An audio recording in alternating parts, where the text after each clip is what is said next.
what was the situation we were just talking about? I'll just recap a little bit because I can see a cut having occurred. Catch up on the previous episodes so you know what we're talking about. So you've got your players, they've got the characters kind of worked out, that your students are all playing these kind of technocrat scientists and so on in Berlin. What was the situation that they came up with?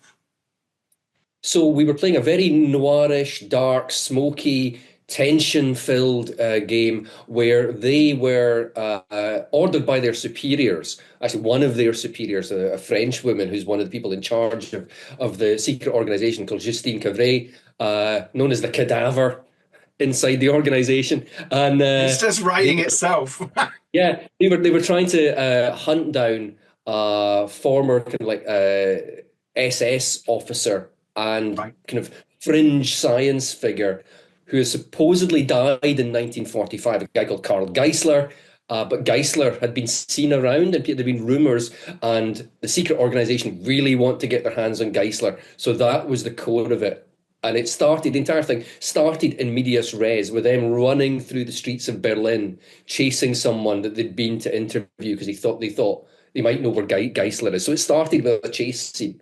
That's what it kicked off as, and yeah, it all just spiraled from there with meetings in British Army barracks with the senior commanders of Soviet forces and British forces and American and French forces, cocktails and champagne, but everything going horribly wrong. So it was great. It was a really fantastic setup for a game.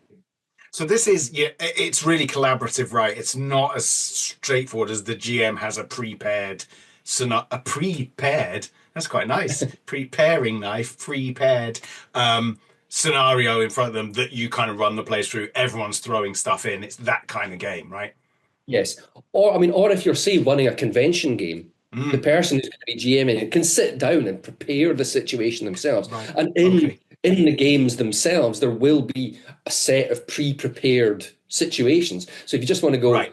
oh, let's just kind of like create some characters and play this game, you can just whip this kind of like prepared situation out and go, right, let's play this one. Cool. Or you can go Yeah. through the creation system. But it was doing this with students was such immense fun. One of the players, Amy, had never played a role playing game Mm, before, and her character was this American. She was a scientist, American scientist, and she ended up becoming this, schnapps drinking, stone cold killer over the series of the three things because of all the stuff she'd been exposed to. And Amy played it brilliantly.